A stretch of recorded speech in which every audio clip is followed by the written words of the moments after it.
Hello বন্ধুরা, welcome to my YouTube channel. আজ আমরা শিখব 11 দিয়ে যে কোনো বড় সংখ্যার 11 দিয়ে যে কোনো বড় সংখ্যার গুণ, যে কোনো বড় সংখ্যার গুণ। এটা আমাদের সাধারণত প্রয়োজন পড়ে সরলীকরণের অঙ্কে। বড় একটা সরলীকরণের অঙ্কে ছোট একটা অংশ গুণ যদি থেকে যায়, যে 11 ইন্টু যে কোনো একটা বড় সংখ্যা, তো সেক্ষেত্রে আমাদের ট্র্যাডিশনাল মেথডে না করে যদি আমরা ট্রিক্সের মাধ্যমে করি, তাহলে আমাদের খুব তাড়াতাড়ি অঙ্কটা সলভ হয়ে যায়। তো সেই ট্রিক্সটা আমাদের অনেকের জানা থাকে না। ট্র্যাডিশনাল মেথডে করতে গিয়ে এই ছোটো ছোটো সরলীকরণের পার্টগুলো আমরা যখন ট্র্যাডিশনাল মেথডে করি, তখন সেগুলো আমাদের দেরি হয়ে যায়। কিন্তু এখন সময় বাঁচানোর খুব প্রয়োজন চাকরির পরীক্ষার ক্ষেত্রে।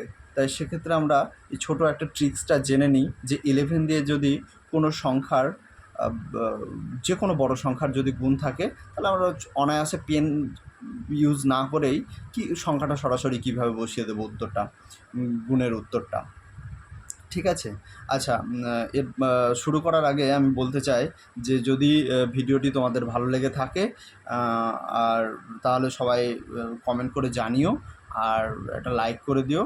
আর সাবস্ক্রাইব করতে তো কোনো টাকা পয়সার প্রয়োজন হয় না।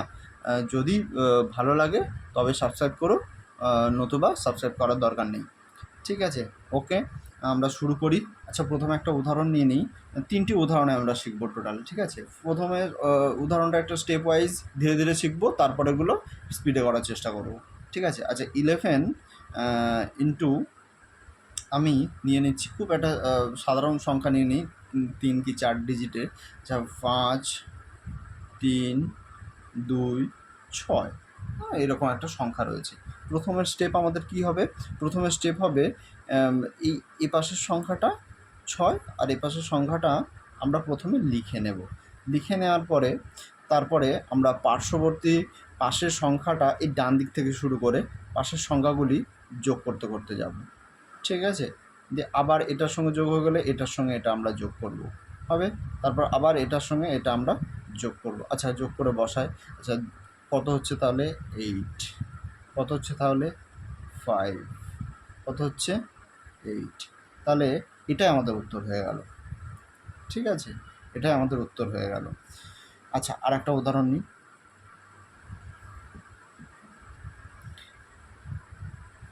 6, 8, 9, 7। ঠিক আছে, তাহলে 7 আমি বসিয়ে নিলাম। এবার এটা যোগ করব, কত হবে 16। 16-এ 6, 1 ক্যারি।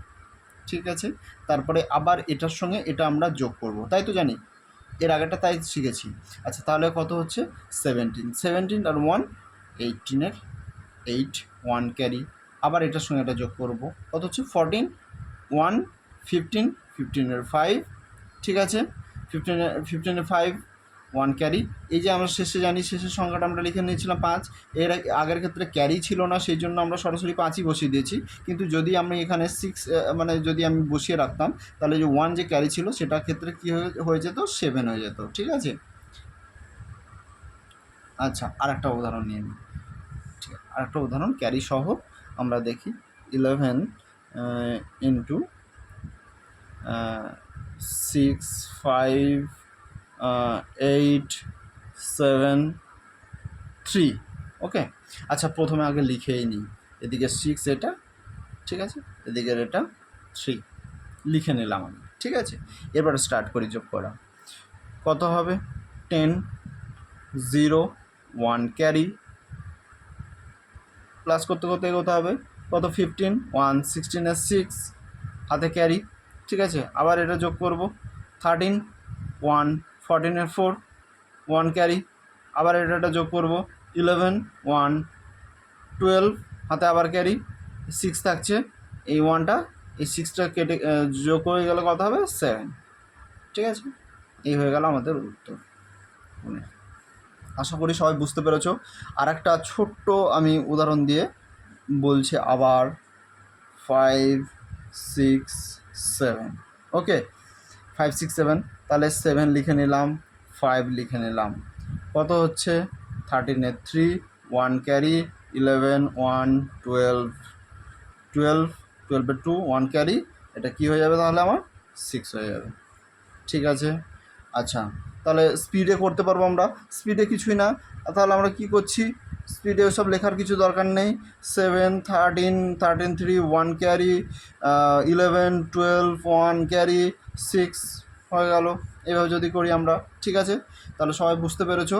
আচ্ছা, আমি প্রত্যেককে একটা করতে দিচ্ছি, সবাই করে আমাকে কমেন্টে জানাবে, ঠিক আছে। 6, 9, 5, 2, 3, 5, 6, 9, এটা প্রত্যেকে আমাকে কমেন্ট করে জানাও যে এর উত্তরটা কী হবে। আর ট্রিক্সটা যদি ভালো লেগে থাকে প্রত্যেকে একটা কমেন্ট করে যেও, ঠিক আছে। ওকে, থ্যাংক ইউ।